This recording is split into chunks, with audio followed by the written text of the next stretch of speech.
electrification and sustainable way forward in the aviation sector.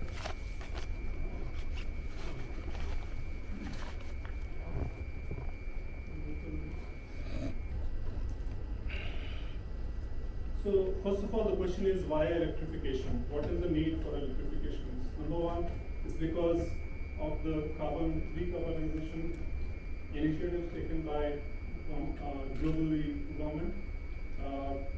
We have to see what is the contribution of aviation sector. So it's very clearly 2.5% of the global carbon dioxide emissions is happening from the aviation sector.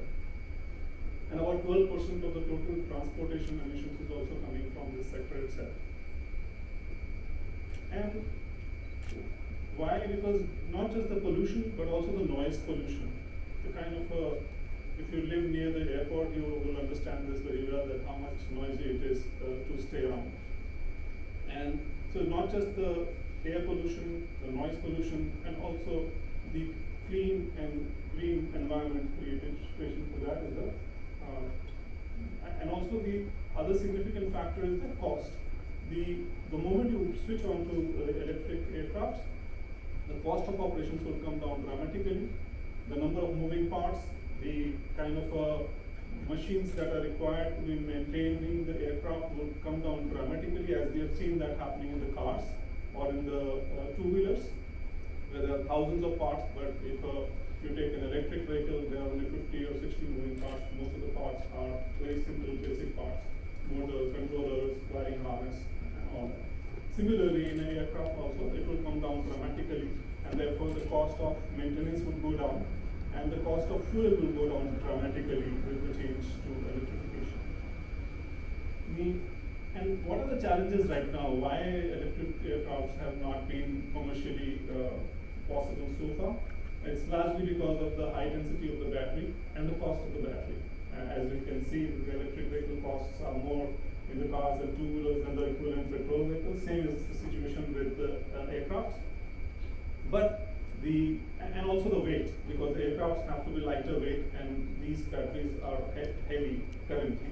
And from the per kilowatt hour generation of power, what is the weight? So it's comparatively high, about 5 kgs or so, and therefore the need for a bigger aircraft to run, you need a larger batteries, and which is why most of the countries are focusing on a shorter duration flights, where you are saying, like Dr. Divakar was saying, going to Meerut, so it's like 15 kilometers or 300, 400 kilometers at the max is where the pilot and the testing is being done today. Next. So the first aircraft was Elise, that is from US, which ran into a 9-seater, and recently the prototype first flew just 27 September 2022. This is designed for 9 passengers, 2 crew members, and it has run over that. Next. Then there are a few other companies which have become very popular and working a lot on this. The first one is the Airflow, which is a San Francisco-based company, and they are building in the short-term, middle-age logistics passenger vehicles. Then you can see that Jet, Boeing, and Siemens are among them, combined together, making efforts to make electric vehicles. Also, there's a partnership between Rolls-Royce, Airbus, and Siemens, which was announced in 2017 to create a electric aircraft. There is a very interesting company called Universal Hydrogen, and they want to run the aircraft on hydrogen. And they have also developed this technology, and at the same time they're testing it right now. But what is very interesting with them is that they're creating a retrofit kit, which will convert the existing airplanes also into electric. And that is something where, and you understand that the aircrafts are very expensive, and then you have to get an electric aircraft, and you have to switch it over. That is a huge cost for the aviation sector. But if you have a retrofit and it is a reasonable cost, then it will become very easy to convert as well. So Universal Hydrogen is working on that. There's a Wright Electric company, which is a New York-based company which is building light commercial planes, and they have 100 passenger aircraft and also 186 seat single aisle aircraft with an 800 kilometer miles range as well. So these are the companies that are pioneering and taking major efforts. Also, we have an initiative in Australia where they got the first electric aircraft certified by the Australian government for the commercial training purposes right now. So there's another big initiative that's happening. What's happening globally? So you know that the Prime Minister Modi has signed an agreement for zero carbon emission by 2070, and it's not possible without electrification of the aircraft. Likewise, there are other countries which are already taking initiatives. Europe as such has taken an initiative to go fully electric by 2050. Norway, which has already led the electric switch over to cars, they have stated that by 2030 they will have the first aircraft running commercially in short distances, and by 2040 they want to switch to 100% electric for the domestic airlines. So that is what you can see the seriousness from the governments, that what initiatives are being taken for the electrification. We all have heard about this. In 2015 we saw a solar plane which went all over the world on solar power without using a single drop of fuel. And so that took a very long time, it's about 550 hours, but at the same time it just shows the initiative and that where we are heading. The first time it takes long, maybe with new technologies, with the solar cells being more concentrated and powerful, this can really become a very realistic thing very shortly.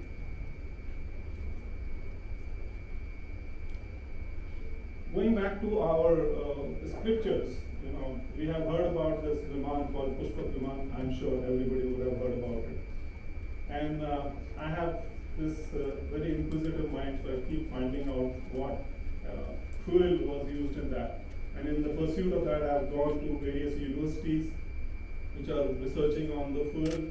I also met Shankaracharya of Puri and asked him what is the source of that. And I met various people across the country, and even met Nitin Gadkari to see what he is doing on these lines. So with all of this, what came out was very interesting. The Shankaracharya said that it works out of mind. If you think about it, and it flies. So Ramji कहते थे उड़ो तो उड़ जाता. Very difficult to convince to the youth today. But then I went into the depth of it to find out what exactly is the reality. And I came across a very interesting aircraft in US developed by University of Minnesota, which is also my alma mater. They developed this aircraft which was run through mind, and they did the brain waves and all that study. If you say that, okay, if your mind is thinking to raise your right hand, you're not raising the right hand. If your mind is thinking, the aircraft will go right. If your mind is thinking that it is going left, it goes right, left. And so likewise, if both hands are going up, it goes up.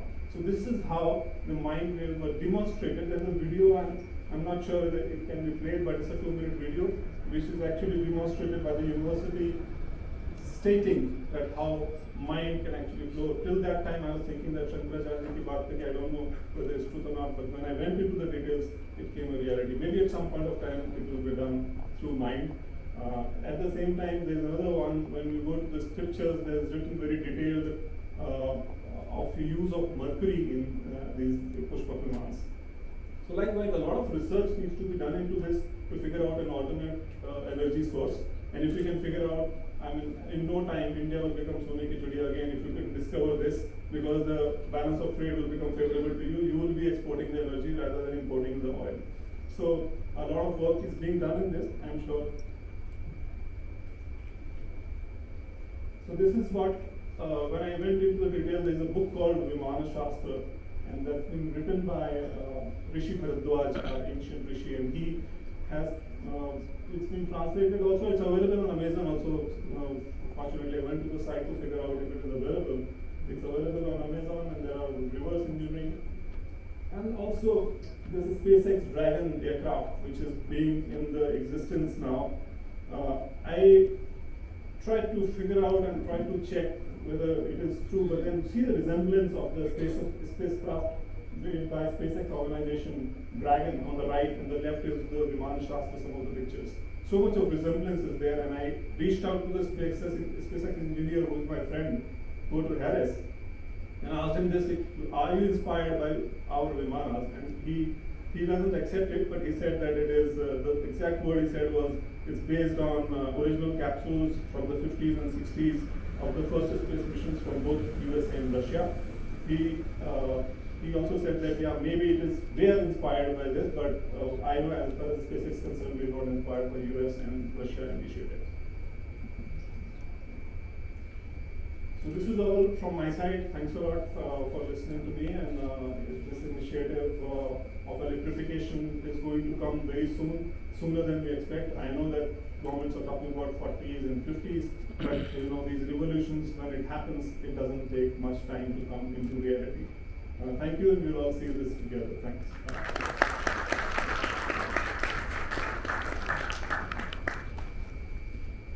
Thank you, sir. With the wave of electrification that is happening in this country for the past 2 years, I believe India will play a major role in electrification as the way forward towards a sustainable future. Now, we have a short break of 5 minutes.